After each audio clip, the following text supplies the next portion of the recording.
rencana-Mu Tuhan di dalam hidupku. Amin. Terima kasih Bapa. Walau ku tak tahu dan tak ku mengerti semua jalan-Mu. Amin. Haleluya. Dulu ku tak tahu Tuhan, berat ku rasakan. Amin. Haleluya. Hati menderita namun tak berdaya menghadapi semua. Haleluya. Tapi ku mengerti sekarang Kau tolong padaku. Amin. Haleluya. Kini ku melihat dan ku merasakan indah rencana-Mu. Amin. Haleluya. Tapi ku mengerti sekarang Kau tolong padaku. Amin. Haleluya. Kini ku melihat dan ku merasakan indah rencana-Mu. Amin. Indah rencana-Mu Tuhan di dalam hidupku. Amin. Haleluya.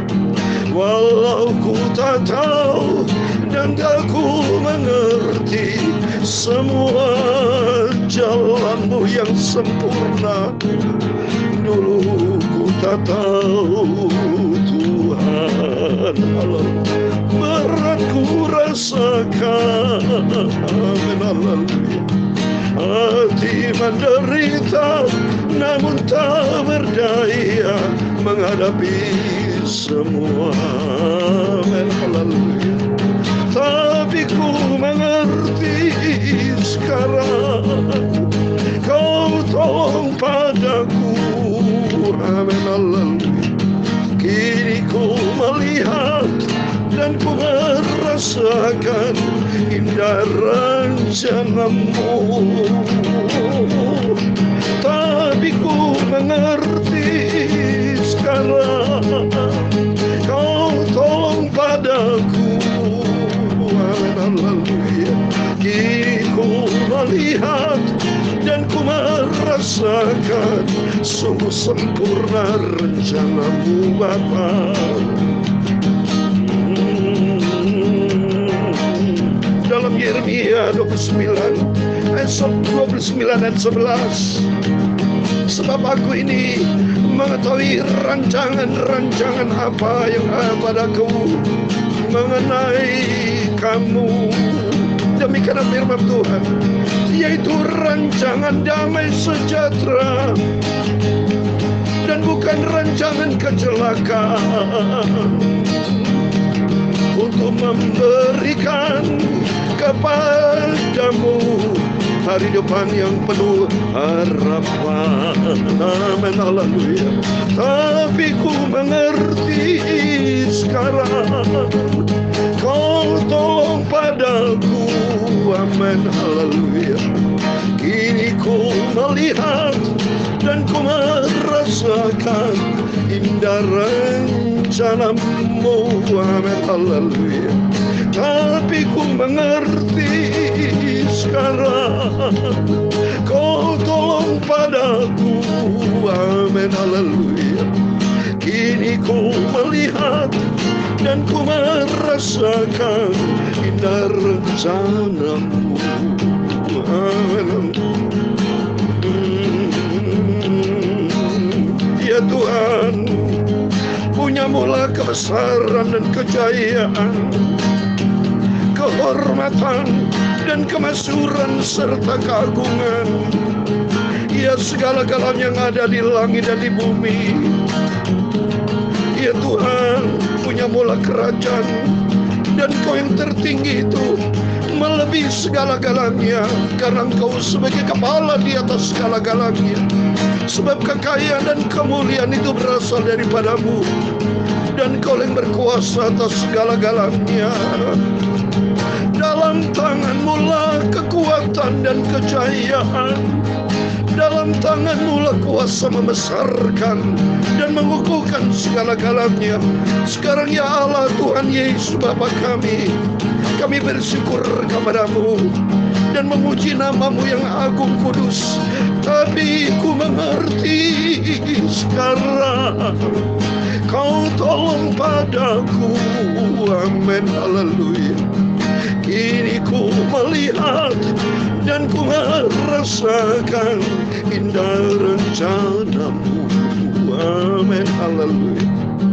Kini ku melihat dan ku merasakan indah rencana-Mu. Amin, haleluya. Kini ku melihat dan ku merasakan indah rencana-Mu. Terima kasih Tuhan. Sucikan sebentar kami membaca firman-Mu. Kuduskan mulut hamba-Mu. Kuduskan tubuh jiwa kami untuk kami terima firman-Mu Tuhan. Kami haus laparkan firman-Mu Tuhan. Tuntunlah hidupku di dalam firman-Mu, agar aku tidak berdosa kepada-Mu Tuhan. Aku mau melangkah di dalam rencana-Mu yang sempurna. Ampuni segala dosaku, segala kesalahanku, segala kelalaianku, segala kekilafanku. Ampun Bapa. Perbarui batinku, pikiranku, segala hidupku berkenan kepada Engkau. Terima kasih Bapa. Segala puji, hormat, kemuliaan, keagungan, kesempurnaan, kekudusan, tempat tertinggi di atas segala-galanya hanya bagi Engkau Allah Bapa, di dalam nama Tuhan Yesus Kristus kami hamba-Mu sudah berdoa. Haleluya. Amin. Puji Tuhan. Haleluya. Shalom dan selamat pagi.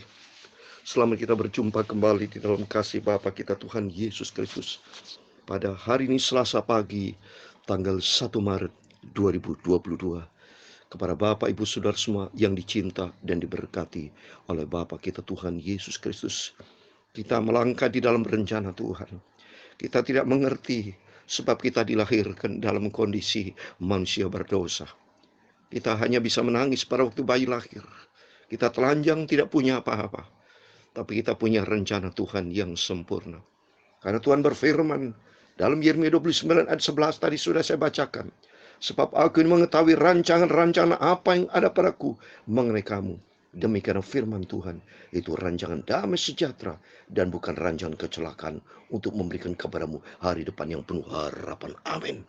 Jadi jelas kita dilahirkan di dalam dunia ini karena Tuhan punya rancangan yang indah dalam hidup kita. Untuk itu, kalau Tuhan sudah punya rancangan yang indah, kita melangkah jangan menurut apa yang kita rencanakan.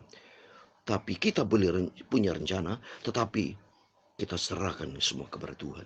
Karena terlebih dahulu Tuhan sudah punya rancangan indah dalam kehidupan kita. Rancangan damai sejahtera. Rancangan masa depan yang penuh harapan. Karena kalau kita bicara pikiran Tuhan sempurna. Dalam Yesaya 55 ayat 8 dan 9 dikatakan, sebab rancanganku bukanlah rancanganmu, dan jalanmu bukanlah jalanku. Demikian firman Tuhan. Seperti tingginya langit dari bumi, demikian tingginya jalanku dari jalanmu, dan rancanganku dari rancanganmu. Amin. Biar kita melangkah hari demi hari menurut kebenaran firman Tuhan. Amin. Puji Tuhan. Mari kita pagi yang indah ini, kita memasuki 2 Samuel. Kita membaca perjanjian lama, 2 Samuel pasal yang ke-17. Puji Tuhan. Kemurahan Tuhan. Kita mendapat kasih karunia Tuhan loh Bapak Ibu ya. Bersama saya, kalau Tuhan izinkan, kita masih diberikan panjang umur, sehat ya. Di antara banyak saudara-saudara kita turut berduka. Banyak mereka yang sudah dipanggil Tuhan melalui COVID, Omikron, maupun dari segala penyakit yang lain. Kan memang kita di dunia yang kata firman Tuhan, usia kita 70 sampai 80 tahun. Kalau bisa umur panjang, saya sampai umur panjang sampai detik ini ya. Ini semua kan anugerah Tuhan. Saudara, Bapak, Ibu bisa diberikan panjang umur, bisa dikasihkan kesehatan sampai detik ini. Saya sejak jadi hamba Tuhan tidak pernah sakit dalam nama Yesus. Demikian juga Bapak Ibu Saudara semua, dalam nama Yesus jangan pernah sakit, tapi rohani kita selalu sehat. Jasmani sehat, rohani sehat. Oleh itu jangan pernah sakit hati sama orang, tapi kita membalas dengan cinta kasih Tuhan.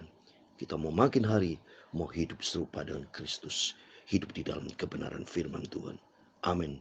Tuhan semua memberkati. Mari kita baca 2 Samuel pasal 17 ayat 1 sampai 14. Demikian firman Tuhan. Berkatalah Ahitofel kepada Absalom, izinkan aku memilih 12.000 orang, maka aku akan bersiap dan mengejar Daud pada malam ini juga.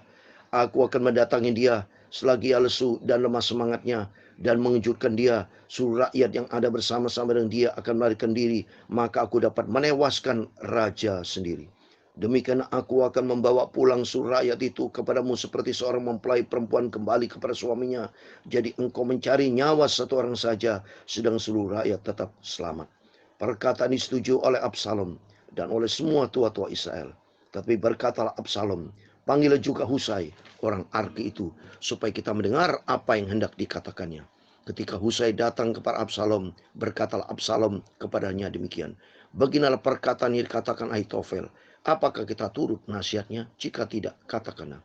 Lalu berkatalah Husai kepada Absalom, nasihat yang diberikan Ahitofel kali ini tidak baik. Kata Husai pula, engkau tahu bahwa ayahmu dan orang-orangnya adalah pahlawan, dan bahwa mereka sakit hati seperti beruang yang kehilangan anak di padang. Lagi pula ayahmu adalah seorang prajurit sejati. Ia tidak akan membiarkan rakyat tidur. Tentulah ia sekarang bersembunyi dalam salah satu lubang atau di salah satu tempat. Apabila pada penyerangan pertama beberapa orang tewas dan ada orang mendengar hal itu, maka orang akan berkata, rakyat yang telah mengikut Absalom sudah menderita kekalahan. Maka seorang gagah perkasa sekalipun ada yang hatinya seperti hati singa akan tawar hati sama sekali. Sebab seluruh Israel tahu bahwa ayahmu itu seorang pahlawan dan orang-orang bersama-sama dia adalah seorang gagah perkasa. Sebab itu kunasihatkan, suruhlah seluruh Israel dari Dan sampai Berseba berkumpul kepadamu seperti pasir tepi laut banyaknya, dan kau sendiri juga harus turut bertempur. Apabila kita mendatangi dia di salah satu tempat di mana ia terdapat, maka kita akan menyergapnya seperti embun jatuh ke bumi, sehingga tidak ada yang lolos, baik dia maupun orang-orang menyertainya. Dan jika ia mengundurkan diri ke suatu kota, maka seluruh Israel akan mengikat kota itu dengan tali, dan kita akan menyeretnya sampai ke sungai, hingga batu kecil pun tidak terdapat lagi di sana. Ayat 14 terakhir. Lalu berkatalah Absalom dan setiap orang Israel, nasihat Husai orang Arki itu lebih baik daripada nasihat Ahitofel, sebab Tuhan telah memutuskan bahwa nasihat Ahitofel yang baik itu digagalkan dengan maksud supaya Tuhan mendatangkan celaka kepada Absalom. Amin. Demikian firman Tuhan yang sudah kita baca dan dengar di dalam nama Tuhan Yesus Kristus. Kita semua Bapak Ibu diberkati Tuhan yang sudah setia membaca firman Tuhan dari sejak awal. Saya atas rahmat anugerah Tuhan 1 Januari 2021 sampai detik ini 1 Maret 2022, sama-sama tanggal 1 Bapak ya. Waktu itu tanggal 1 Januari, waktu awal saya berikan firman Tuhan pagi dan malam. 1 Januari 2021 membaca perjanjian lama dari Kejadian pasal 1 dari ayat 1. Terus berurutan ya. Tiap hari, tiap pagi perjanjian lama dari ayat 1 dan seterusnya sampai hari ini dia semua 2 Samuel pasal 17 ayat 1 sampai 14. Kalau malam hari 1 Januari 2021 dari Injil Matius pasal 1 dari ayat 1. Dan saat ini kita sudah baca di kitab Filipi pasal 4 ya. Tadi malam ya. Oleh itu kita mau setia sama Tuhan. Kita mau cinta Tuhan. Sudah komit. Kita mau setia sama Tuhan. Kita cinta Tuhan Yesus. Dan kita mau taat menjadi pelaku firman Tuhan. Kalau menjadi pelaku firman Tuhan, jangan punya niat jahat. Jaga hati. Jangan seperti ini. Absalom. Ini anak kandung loh saudara. Biarpun dari istri ketiga. Tapi ini cuma anak toh. Anak dari Raja Daud. Tapi hatinya jahat. Dia ikuti nasihat dari Ahitofel, termasuk ikuti dari kata Husai dan sebagainya ini. Coba, punya niat jahat itu pasti tidak benar saudara. Kita takut sama Tuhan, tidak tahu bahwa nyawa itu ada di dalam tangan Tuhan. Jadi dia punya rencana termasuk Absalom untuk membunuh Raja Daud. Inilah jadi dua hal yang saya mau sampaikan saudara. Pertama, Raja Daud salah langkah. Maka jangan sampai seperti yang selalu saya katakan. Hidup di dunia satu kali saudara. Jangan membuat gara-gara, jangan membuat hal-hal yang tidak benar di luar firman Tuhan. Raja Daud, firman Tuhan katakan, kita diciptakan Adam, diciptakan Tuhan untuk kemuliaan Tuhan, menjadi serupa dengan Kristus. Istri menjadi penolong bagi Adam, itu hanya satu tulang rusuk. Bukan banyak tulang rusuk, sudah saya bacakan dan Kejadian pasal 2. Tetapi Raja Daud kenapa?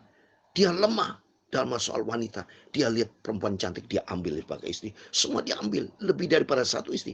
Ini resikonya. Akibatnya menanggung dosa. Langgar firman Tuhan, ada akibat yang harus ditanggung. Yaitu akibatnya banyak anak, sehingga banyak terjadi kekacauan. Hanya Raja Daud sendiri menghadapi kesulitan. Dia mau dibunuh oleh Absalom. Tetapi untungnya di sisi yang baik, Raja Daud dia hatinya bertobat, dia rendah hati, takut sama Tuhan.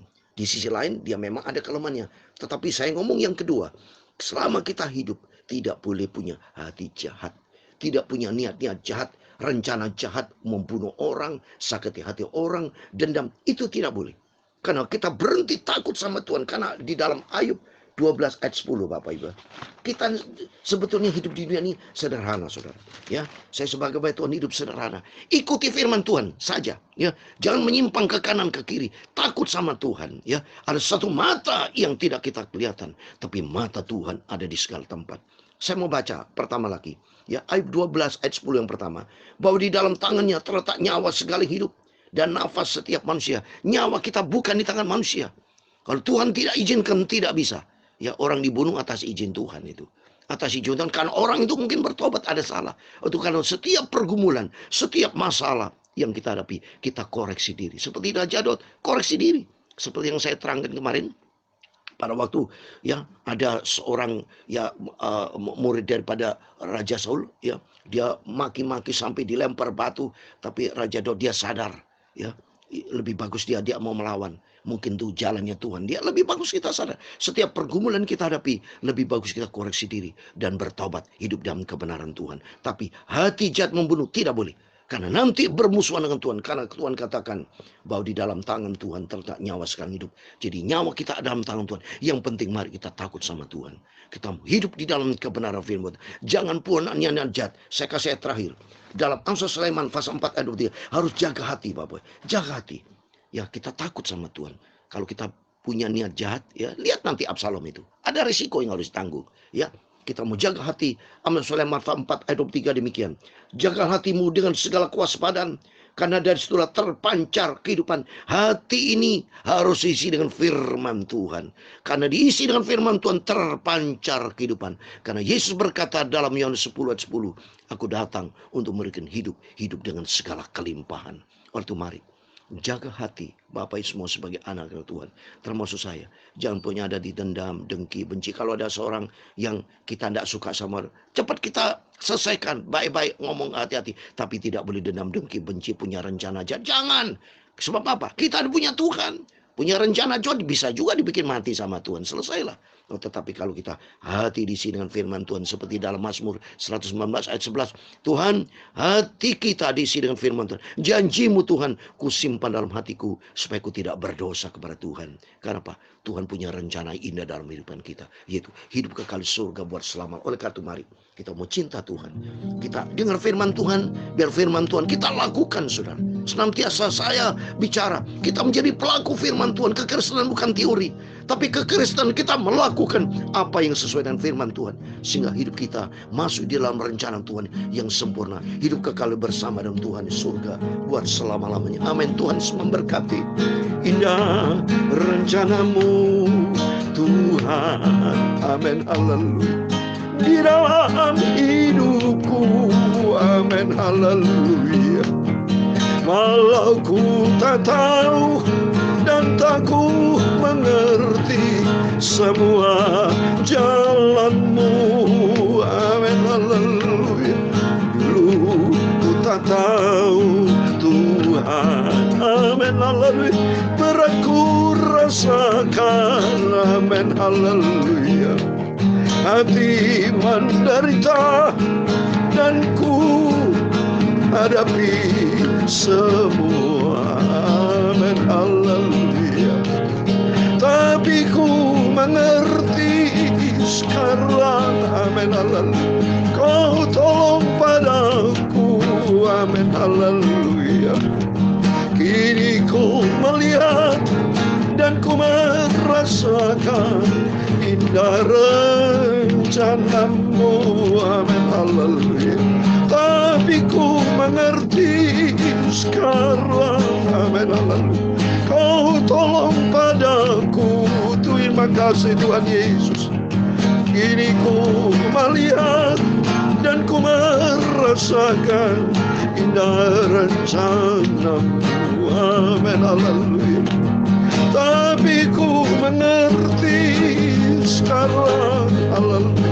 Kau tolong padaku, amin, haleluya. Kini ku melihat dan ku merasakan indah rencanamu, amin, haleluya. Tapi ku mengerti sekarang, haleluya. Kau tolong padaku, amin, haleluya. Kini ku melihat dan ku merasakan indah rencanamu, amin, haleluya. Kini ku melihat dan ku merasakan indah rencanamu. Engkau Bapakku, Tuhan Yesus Juru Selamatku, amin, haleluya. Tuhan memberkati engkau dan melindungi engkau. Tuhan menyinari engkau dengan wajah-Nya dan memberi engkau kasih karunia. Tuhan menghadapkan wajah-Nya kepadamu dan memberi engkau damai sejahtera. Bapa kami yang di surga, dikuduskanlah namamu. Datanglah kerajaan-Mu, jadilah kehendak-Mu di bumi seperti di surga. Berikanlah kami pada hari ini makanan kami secukupnya, dan ampunilah kami akan kesalahan kami, seperti kami juga mengampuni orang bersalah kepada kami. Dan jangan membawa kami ke dalam pencobaan, tetapi lepaskan kami daripada yang jahat. Karena Engkaulah yang mempunyai kerajaan dan kuasa dan kemuliaan sampai selama-lamanya. Amin. Puji Tuhan, selamat pagi, selamat beraktivitas di awal bulan Maret ini. Dan Tuhan memberkati Bapak Ibu Saudara semua. Dan Tuhan bersama kita. Immanuel, puji Tuhan. Haleluya. Amin.